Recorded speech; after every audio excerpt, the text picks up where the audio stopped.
निर्धूत कलीलात्मने शालोकानां त्रिलोकानां यद्विद्यादर्पणायते।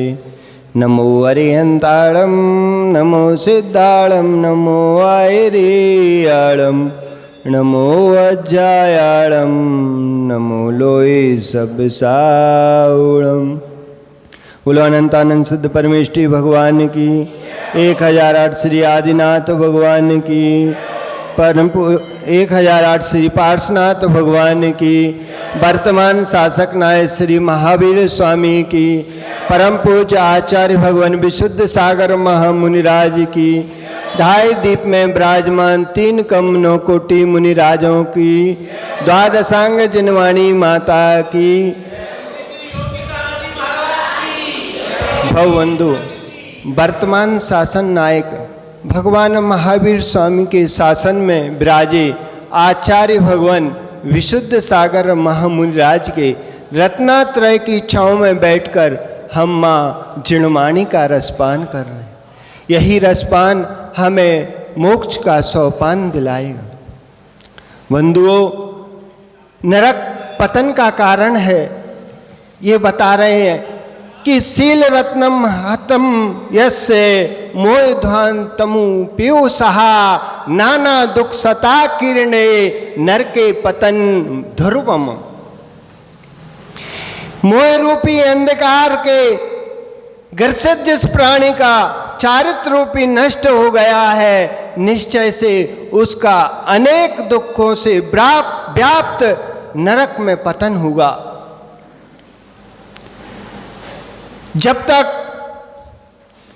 आचार्य प्रवर कुलभद्र स्वामी सार समुच्चय में ग्रंथ में जीव की भव्यता को उद्घाटित करने की विद्या की प्रारूपणा कर रहे हैं कि सारे जगत में पुरुषार्थ अनंत है, सारे जगत में पुरुषार्थ अनंत है, लेकिन हे पुरुष, पुरुषार्थ तेरा सफल तभी होगा जब तेरी भव्यता पवित्र होगी।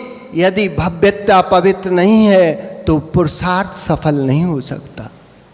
यही बात कह रहे हैं। तब पुरुषार्थ कोटि कोटि हो जाएंगे, लेकिन पुरुष के कार्य की सिद्धि नहीं होगी। कर्तव्यपने की दृष्टि से मात्र अहम कर पाओगे कि मैंने सब कुछ किया। हाँ, आपने सब कुछ तो किया, पर भाग्य पवित्र नहीं था, इसलिए पुरुषार्थ सहकारी नहीं हो सका। पुरुषार्थ उन्हीं का सहकारी सफल तभी होता है जिनका भाग्य प्रबल होता है। इसलिए मुमुक्षु जगत के पुरुषार्थ करने के साथ साथ अपने भाग्य की भी सुरक्षा करना चाहिए। यदि भाग्य की रक्षा नहीं करी और भाग्य ऐसा ही भगवान के भरोसे छोड़ दिया, कुछ भी करते रहोगे, कल सब कुछ भाग्य से होगा। जब व्यक्ति का पुराना पुण्य और वर्तमान का पुरुषार्थ काम में आता है, जब भाग्य काम करता है। यदि काम तो तुम खोटे करो और भाग्य पे छोड़ते रहो तो सफलता कहाँ से मिलेगी। इसलिए पुण्य तुम्हारा प्रबल नहीं है तो वर्तमान का पुरुषार्थ सहकारी नहीं होता। यदि पुण्य प्रबल है तो किंचित भी पुरुषार्थ तुम्हारा कार्य कर देता है। और पुण्य की जो शक्ति है वह धर्म पुरुषार्थ होती है। कर्म पुरुषार्थ अर्थ काम पुरुषार्थ में भी असफलता हो रही है। ये काम पुरुषार्थ में वे ही असफल हो रहे हैं जिनके पास धर्म पुरुषार्थ नहीं है, जो संपूर्ण पुरुषार्थों को सिद्ध करता है। मोक्ष पुरुषार्थ की सिद्धि कराने वाला होता है। मोक्ष पुरुषार्थ की उसका नाम धर्म पुरुषार्थ है। कार्य की सिद्धि के लिए कितनी ही शक्ति का व्यय आपने किया, उस पुरुषार्थ को, उस शक्ति को कार्य की सिद्धि में ना करके कर्म के उपशमन में कर देता तो कार्य की सिद्धि स्वयमेव हो जाती। जितना कर्म किया नहीं, जितना कार्य पुरुषार्थ नहीं किया, उतना अपने कार्य के चिंतन में लगा दिया। चिंतन भी नहीं किया, चिंता ही की है, चिंता ही की है। चिंतन किया होता तो सम्यक दृष्टि हो जाता। चिंतन नहीं किया, चिंतन किया होता, तटस्थ होकर बैठ जाता। जब अशुभ के दिन आए तो हाथ पर हाथ रख कर बैठ जाना, किसी के घर मत जाना। किसी के घर जाओगे तो तिरस्कार ही पाओगे, और हाथ पर हाथ रख कर बैठ जाओगे तो तुम भगवान बन जाओगे। कैसे? जैसे बहुत अच्छा होगा यदि आपको पता चल जाए कि हमारे व्यापार में घाटा होना शुरू हो गया, तो तुम व्यापार बंद कर देना, और बंद कर देना, हाथ पर हाथ रखकर बैठ जाना। कम से कम जो घर में होगा उसी का तो उपयोग करोगे। यदि घाटा होना शुरू हो गया और सचिन भाई तुमने व्यापार बंद कर दिया, तो जो घर में होगा उसी को खा पी के अपना जीवन व्यतीत कर लोगे, उतना समय निकाल दोगे। और यदि तुमने व्यापार करते रहे तो कर्ज और कर लोगे, कर्ज बढ़ जाएगा, क्योंकि अशुभ कर्म आ गया, पुण्य का तुम्हारा क्षय हो गया, और धर्म पुरुषार्थ तुमने किया नहीं, तो फिर क्या करोगे?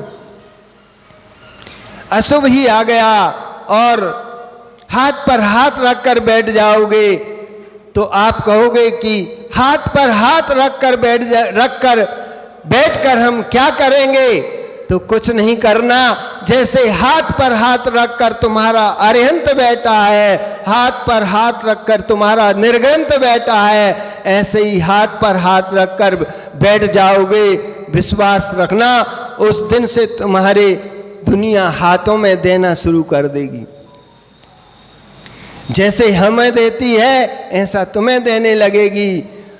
भीख उनको मांगना पड़ती है जो हाथ फैलाकर उनके आगे करते हैं, हाथ फैलाना पड़ता है, लेकिन निर्ग्रंथों को हाथ नहीं फैलाना पड़ता है।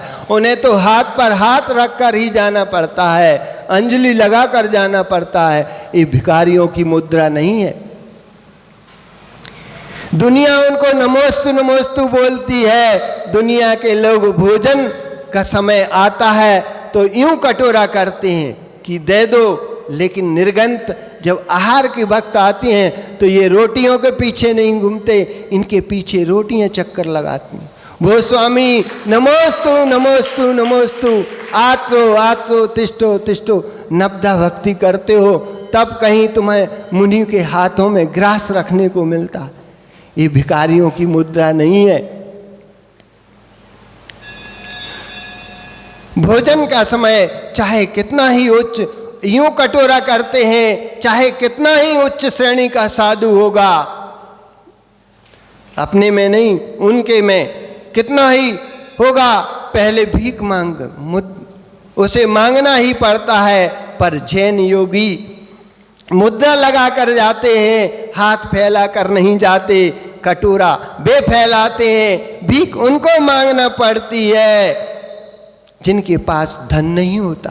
जिनके पास धन होता है वो धनवान होते हैं, वो भीख नहीं मांगते। और जिनके पास भीख मांगना उन्हीं को पड़ती है जिनके हाथ में कुछ नहीं बचता, उसको भीख मांगना पड़ता है। और जिनके हाथ में रत्नात्रय धर्म होता है वह भीख मांगने नहीं जाता, हाथ पर हाथ रख कर रहता है, वह दिगंबर संत होता है। शील रत्न संभालो, धर्म रत्न संभालो। अशुभ दिन आए तो भीख मांगने मत जाना। अशुभ दिन आए तो किसी के घर मत जाना, हाथ पर हाथ रख कर बैठ जाना। अशुभ क्यों आया है इस पर चिंतन करना। अशुभ क्यों आया है? जो पुण्य था वह भोग चुका, तो उदय अब पाप का आया है। जो पाप का उदय आया है वही तो गरीबी है, वही तो धनहीनता है। जो पाप का उदय है वही रोग है और अपयश है। जितने अशुभ दिखाई दे रहे हैं जिस सब पाप के उदय से आते हैं। पाप के उदय से आते हैं और सब पाप का उदय, और भूत पूजक के पास जाओगे तो वह कहेगा ये बेंतर लग गया, और वैद्य के पास जाओगे तो ये इसे फलाना रोग हो गया, और जिनवाणी के पास आओगे जाएगा बेटे तो कुछ नहीं, इन सब का नियोग कर्म का उदय है, कर्म का उदय है, ये कर्म का विपाक है जो तेरे उदय में आया है, इसको तो भोगना ही पड़ेगा। लेकिन किसी के, एक भूत प्रेत की बात कह रहे थे, तो हमारे गांव में एक घटना घटी थी कि एक ग्वाला अपने जानवरों को छोड़कर हार में ले गया खेत में चराने के लिए। तभी आषाढ़ का महीना था, उसने क्या किया, तभी उसी दिन जामुन तो एक दिन में पक जाते हैं, रात में पानी बरसा, सुबह जामुन पक गए और उसने बड़े चाव से जामुन खाए, और जैसे ही घर आया तो लोट लगाना शुरू कर दी। और गांव में तो सब प्रकार के लोग रहते हैं। निर्वित सागर जी, उसने क्या किया कि आना लोट लगाना शुरू कर दिया। अब सब गांव के घर के इकट्ठे हो गए, कहने लगे इसको, कोई कहता है कि इसको बेंतर लग गया, कोई कहता है कुछ और हो गया, ऊपरी चक्कर हो गया। तो एक गांव में बलचे धोबी था, बरेठा, तो कहने लगे इसको तो बेंतर लग गया। और हमारे प्रसम सागर जी के दादाजी थे, वो वैद्य थे, बड़े कक्कू, तो वो बता रहा है कि इसे ऊपरी चक्कर हो गया, और वैद्य जी अपनी नाड़ी देख रहे हैं। कहने लगे भैया, और बोल नहीं पा रहा वो, कहने लगे भाई बता तो तुझे क्या हो गया। कहने लगे, वो घर वाले बता रहे महाराज जी वो तो अच्छा खासा गया था घर से, और अभी तो क्या टाइम हुआ, आते ही ऐसा हो गया।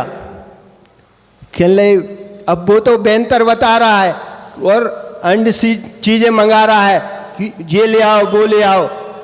बड़े कक्कू बोले कि नहीं, पहले बता क्या हो गया। उन्हें बात की नाड़ी पकड़ने में आ गई। उनने कहा, वो फिर बोला कि मैं जामू खा के आया। कहने लगे बस कोई बेंतर नहीं है। उनने नाड़ी देखी, कहने लगे एक गिलास पानी थोड़ा सा नमक लेके आओ। उनने घोल के पिलाया, 5 मिनट में ठीक हो गया। अब बिना नोन के जामू खा रहे, बेदेड़ा उमड़ेड़ और बलचिक का फेर बता रहे, और बड़े कक्कू हैं वैद, उनने 5 मिनट में ठीक कर दिया। ऐसे भूत प्रेतों के पास नहीं जाना। यदि वैद वास्तव में कोई बीमारी है तो रोग के पास जाना, और कोई भी नहीं है, कर्म का विपाक है तो माँ जिनवाणी के पास जाना, जिनेंद्र देव के पास जाना, और अपनी भक्ति करना और अपनी कर्म के विपाक को मिटा देना। अन्यथा किसी के यहाँ नहीं जाना, किसी के घर भी मत जाना। यदि विपत्ति का काल आया है तो किसी रिश्तेदार के यहाँ भी मत जाना कि हमें दे दो। जो कुछ अपने घर में है रूखा सूखा उसे ही खा लेना, और पानी पी के सो जाना। पानी भी ना मिले तो माँ जिनवाणी को याद कर लेना, इससे ज़्यादा कुछ नहीं होगा। इसी के साथ आचार्य भगवान विशुद्ध सागर मुनि महाराज की